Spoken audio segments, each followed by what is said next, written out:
You will never walk into a museum displaying African heritage objects the same way after watching this video. Did you know that over 90% of Africa's cultural heritage artifacts are held hostage outside the continent, mainly in Western museums, and that these displays reinforce white supremacy? Here's how. Initially, these looted sacred African treasures were placed in anthropological museums right next to African skulls and so-called primitive weapons, while European art and advanced weapons sat nearby to promote a racist narrative of cultural evolution and Europe's superiority. Today, Western museums continue to mislabel many sacred African artifacts as archaeological, implying the idea of lost African kingdoms and that Africa is stuck in the past while Europe owns the present and the future. But the Kingdom of Benin, which was brutally invaded and looted by the British in 1897, still exists within Nigeria and has long demanded the unconditional return of its bronzes. These aren't just artworks, they are living embodiments of ancestors and spiritual traditions. Western museums act like weapons of colonialism, calling the brutish attack a punitive expedition, twisting the truth to justify the act of desecration, which was meant to essentially destroy African sovereignty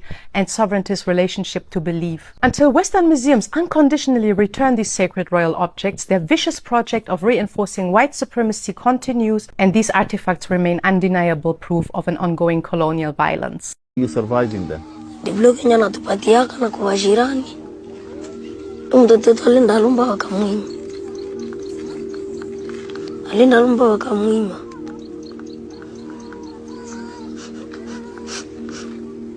As far as the eye can see, little white tents emerge from eastern Congo's rich soil, a new wave of victims in a decades-old conflict.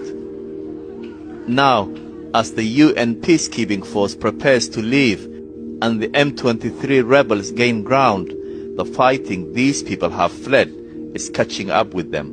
Nikiwaza tuleza fika hapa na tuko idadi ya wakimbizi zaidi ya 3801, lakini kwa sasa tuko wengi sana. Kambi ya Bulengo ayo peke ina zaidi ya idadi ya watu ya 38,239. Resources are stretched here. In the past few months, nearly 1 million people have fled the fighting, bringing the total displaced in this country to more than 7 million. Tuliyan kwa mshamba. Ngasikia mzazi kuna lini. Sisi tukaanza sikia vile ni fasi nyingine baba wakimbi. Mkarti yetu nako bananza funga vitu bananza ini. Na sisi tumefunga, tumeanza kuuliza mama tatufika kwa hai. Papa amesema twende, sasa atakuya. When they reached safety, they discovered their mother hadn't made it. They journeyed back to find her body.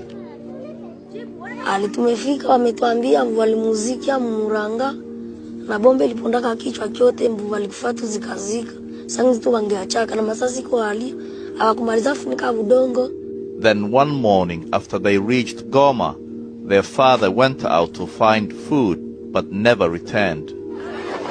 Eastern Congo has long been flooded with international aid, sticking plasters on a conflict with deep roots and international backers. Aid agencies will flood in more cash, but no one involved has the appetite to fix this country's woes. Until they do, the people here will not benefit as they should from their rich lands.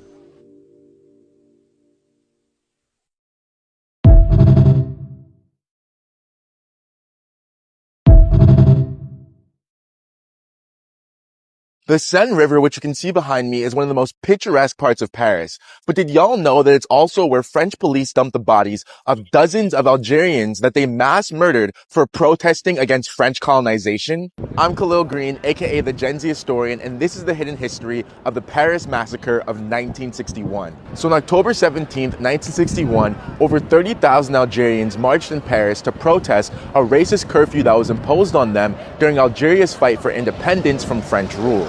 But under the orders of Paris police chief Maurice Papon, a man infamous for his role in torturing Algerians and deporting Jewish people during World War II, the police unleashed brutal violence against the protesters. Protesters were beaten, shot, and thrown into the Seine to drown, and historians estimate that between 200 and 300 people were killed that night.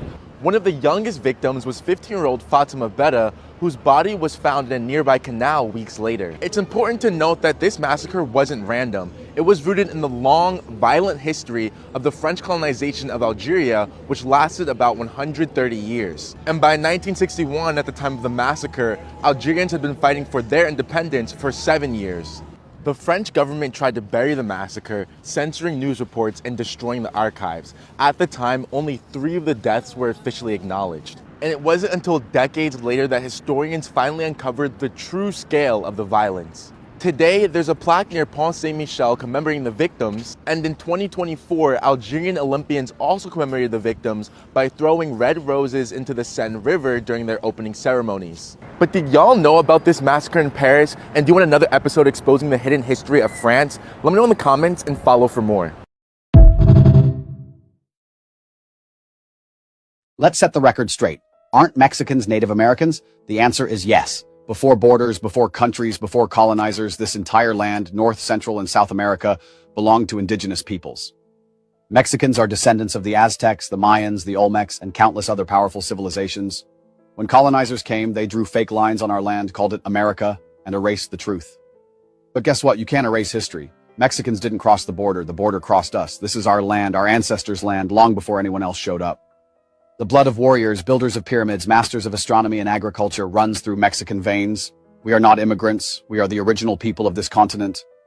And here's the truth. When you tell a Mexican to go back to their country, you're the one who looks lost. This was already their land. This land knows us because it's been ours for thousands of years. So next time someone questions your place here, remind them, Mexicans are Native Americans. This is our truth, our legacy. We are not just part of history. We are the essence of this land's story that continues to unfold. At some point, you had just as many white female slave masters as white male slave masters, and they were just as brutal as them. You know, some of the males on the plantations, they were raped by white female masters. And I know some people might think that that's odd to hear that a man got raped. But, you know, it was unconsensual sex, so it was rape. And so that's a part of buck breaking as well.